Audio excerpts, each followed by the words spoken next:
Hi అండి. ఈరోజు జంతికల పిండి కలుపుతున్నాను. ఎలా కలపాలో మీరు చూద్దురుగానండి. నేను చూసి చేస్తాను. జంతికలకి ఏం కావాలో ఎలా తయారు చేసుకోవాలో చూపిస్తాను. ఆ విధంగా తయారు చేసుకోండి. ఇప్పుడు నేను ఇదిగో వరిపిండి జల్లెడ పడుతున్నాను. ఇది ఆల్రెడీ మిక్సీలో పట్టేసి జల్లించేసాను. బియ్యం కడిగేసి ఆరబెట్టుకుని పిండి ఆడుకోవాలి.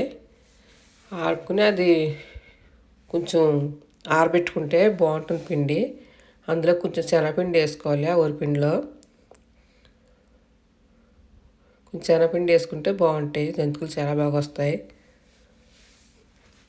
అలాగే కొంచెం నీళ్ళు కూడా కొంచెం గోరెచ్చ పెట్టి పోసుకుంటే మరబెట్టుకున్నా సరే గోరెచ్చగా పెట్టుకున్నా సరే బాగుంటాయి. జంతికలాగైనా బాగానే ఉంటాయి. ఓన్లీ సన్నీళ్ళైనా పోసుకున్నా బాగానే వస్తాయి. ఉట్టు ఊరిపిండి అయితే నీళ్ళు మరబెట్టి పోసుకోవచ్చు. లేదు శనగపిండి వేస్తున్నాం కనుక చన్నీళ్ళతో వేసేసుకోవచ్చు. ఇప్పుడేమో కొంచెం వామ్ వేస్తున్నాను. వామ్ వేసి కలుపుకుంటే చాలా బాగుంటాయి, టేస్టీగా ఉంటాయి. అలాగే కొంత శనగపిండి వేసుకున్నాం కదా, దీనికి 3 కప్పులు ఊరిపిండికి 1 కప్పు శనగపిండి వేసుకోవాలి. ఇలా నీళ్ళు పోసుకుని కలుపుకుంటూ ఉండాలి. కలుపుకొని ముద్ద చేసుకోవాలి. ముద్ద చేసుకుని పెట్టేసుకోవాలి పక్కనే. అలా కలుపుకుంటూ ఉండండి. అలా కలుపుకుంటూ ఉంటే అలా ముద్ద అవుతుంది. మనం అలాగే ఎక్కువ నీళ్ళు పోయకుండా అలా తక్కువ నీళ్ళు పోసుకుంటూ కలుపుకోవాలి. ఇందులో ఏమీ అవసరం ఉండదు, కొద్దిగా వాము తప్ప ఇంకేం వేసుకునే అవసరం లేదు. ఇలా ముద్ద అయిన చూడండి, అలా ముద్ద చేసుకోవాలి. బాగా పలుసుగా ఉండకూడదు, అలాగని గట్టిగా ఉండకూడదు. కొంచెం మనం వేసేటప్పుడు గట్టిగా లేకుండా ఉండాలి. ఆల్రెడీ ప్యానం పెట్టాను చూడండి, నూనె ఆయిల్ పోసాను.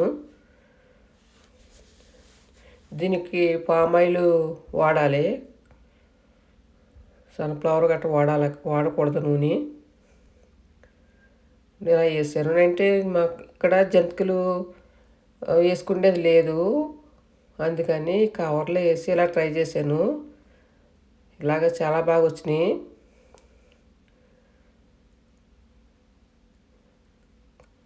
ఇలా ట్రై చేసి చూశాను, బాగా వస్తాయో లేదో అన్నట్టు. చాలా బాగా వచ్చినాయి. ముందు కూడా వేసి చూశాను నేను, చాలా బాగున్నాయి. ఇలా పక్క జరుపుకొని మళ్ళీ వేసుకోవాలి. అలాగా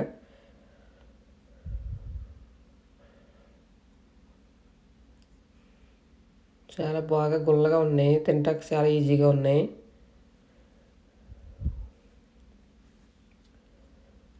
మిషన్లో గట్ట ఉండవు కదగా ఇక్కడ, అందుకని మిక్సీలో పట్టాను. 1 కేజీ బియ్యానికి. ఆడిన తర్వాత పిండి ఇలా ట్రై చేసి చూద్దామని వేసాను. ఇంతకు ముందు వేసాను, ఇప్పుడు మళ్ళీ వేసాను. బాగా వచ్చినాయి.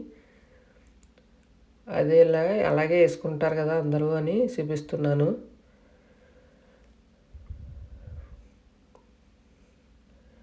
మనం జంతికలు పడుకుంటే ఇంకా ఈజీగా అవుతుంది. నేనైతే కవర్ తీసుకుని అందులో పిండి వేసాను అనమాట.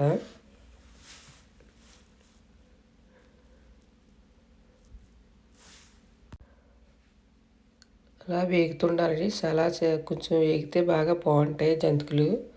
కొంచెం బాగా వేగిందా తీసుకుంటే తినడానికి బాగుంటాయి, కమ్మగా ఉంటాయి. చూడండి, ఇలా కవర్లో వేసానమాట. చాలా బాగా వచ్చినాయి.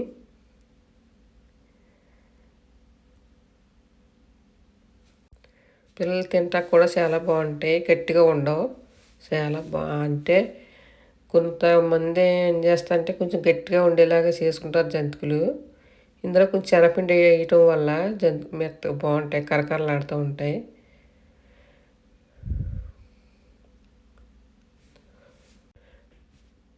పిల్లలు ఎప్పుడైనా అడిగినప్పుడు ఇలా ఈజీగా చేసుకోవటం చాలా సింపుల్గా ఉంటుంది ఈ వంట.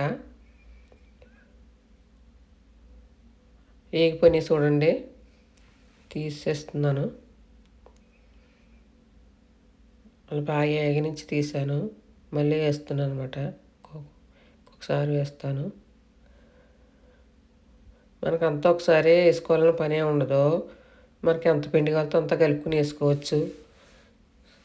చాలా సింపుల్. ఆల్రెడీ మిక్సీలో పిండి ఆడిసి పెట్టేసుకుంటే మనకు ఎప్పుడు కావాలంటే అప్పుడు వేసుకోవచ్చు. పిండి తడి పిండి అయినా పర్లేదు, పొడి పిండి అయినా పర్లేదు. తడి పిండి అయితే కొంచెం నీళ్ళు పట్టవు. అదే పొడిగా ఆరబెట్టుకున్న పిండి అయితే కొన్ని నీళ్ళు పడతాయి అంతే.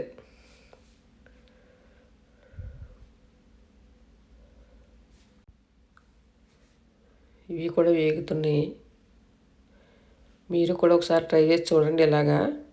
మీ ఇంట్లో ఒక జంతికల పుడక అంటే జంతికలు వేసేది ఉంటుంది కదా, దాన్నే అంటారు జంతికల పుడక అని. అది లేదనుకోండి ఇలా ట్రై చేయండి. కొంచెం పిండి కొంచెం పలస కలుపుకుంటే సరిపోద్ది కవర్లు వేసి చేసేదానికి. జంతికలు బాగుంటాయి, చాలా బాగా వచ్చాయి. చాలా గుల్లగా ఉన్నాయి, తింటానికి చాలా బాగున్నాయండి. మీరు కూడా ట్రై చేయండి ఒకసారి తప్పకుండా.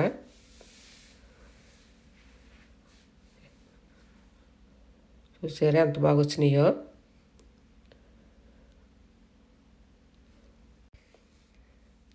కలిసి శనగపిండి అవసరం లేదనే వాళ్ళు ఉత్తి వరిపిండితో వేసుకోవచ్చు. సరేనా? శనగపిండి వేసుకుంటే కొంచెం బాగా పిల్లలకి తింటా బాగుంటాయండి. ఇలా ట్రై చేసి చూడండి, చాలా బాగున్నాయి అండి. ఓకేనా? లైక్ చేయండి మరి. బాయ్.